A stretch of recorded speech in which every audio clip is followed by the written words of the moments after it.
The banking app takes 2 seconds to load. Alex doesn't remember downloading it. He remembers looking away.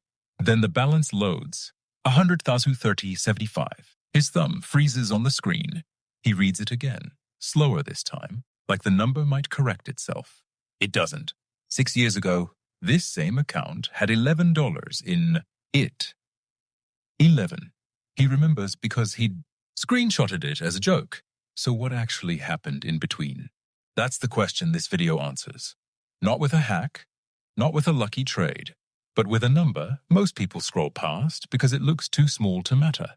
340. Let's rewind. Alex was 28, working a logistics coordinator job. Take-home pay just under $3,800 a month. Rent, car payment, groceries.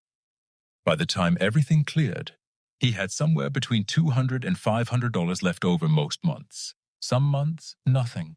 He wasn't broke. He also wasn't going anywhere. Here's the part nobody tells you. Wealth doesn't start with a big number. It starts with a repeatable one. Alex picked $340 a month, not because it was the right number, but because it was the number he could actually keep sending without missing a bill. He automated it into a low-cost brokerage account the same week his paycheck landed, before he could spend it on anything else. For the first year, it felt like nothing. His balance sat around $4,200. He'd check it, feel a flicker of disappointment, and close the app. This is where most people quit, because early compounding is invisible.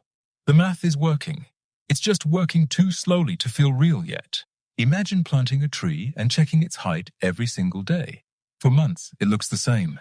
Then 1 year, it's suddenly taller than the fence. Money behaves the same way, and most people give up right before the fence. By year 3, something shifted. Alex's contributions, now, totaling around $12,000. He had grown to roughly $14,500. That extra $2,500 wasn't from him. It was from the market doing what markets do over long stretches. Compounding gains on top of gains, quietly without asking permission. Let's be precise here, because vague promises are how people get burned. Nobody can guarantee a specific return every year. Markets go up and markets go down, sometimes sharply. The number that matters isn't a single year's performance. It's what a long-term average has historically looked like across decades for a broadly diversified fund. And even that is a look backward, not a promise forward. Anyone telling you an exact future number is selling you something. What Alex was actually relying on wasn't a prediction. It was time. By year 5, the account crossed $58,000. His contributions were around $2,400 of that. The rest, nearly $38,000, came from growth stacking on growth. This is the part of compounding people misunderstand. It's not linear. It doesn't add the same amount every year. It multiplies. Picture 2 friends. One starts investing at 25, the other starts at 35, investing twice as much every month to catch up. 10 years later, the first friend is still ahead, not because he worked harder, but because his money had 10 extra years to multiply instead of just sit. That's the gap most people never see coming, because it doesn't show up on a paycheck.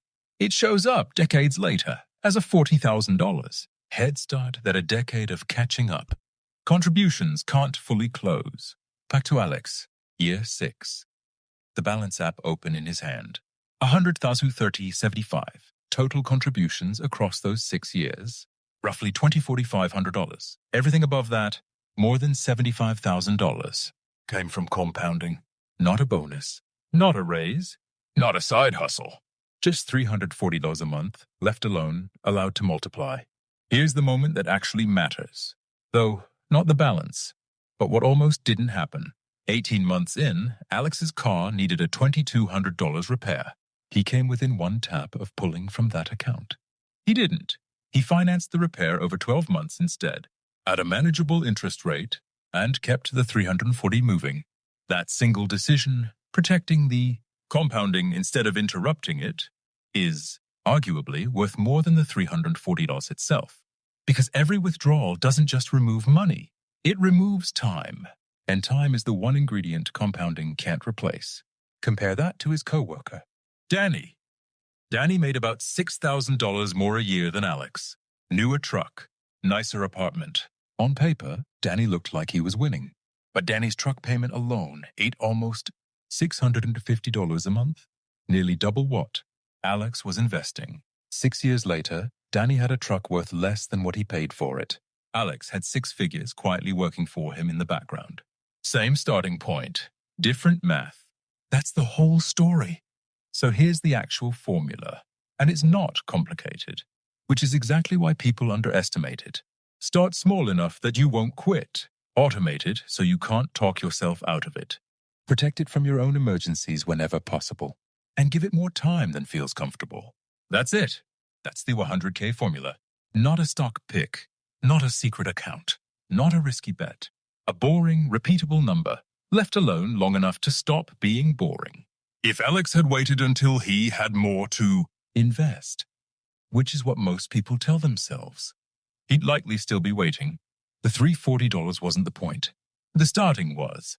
Right now, somewhere, there's a version of you looking at a number that feels too small to matter.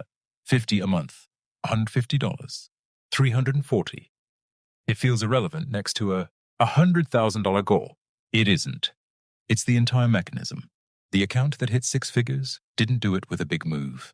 It did it with the same small, unglamorous decision repeated for 6 years, protected on the one day it almost got interrupted.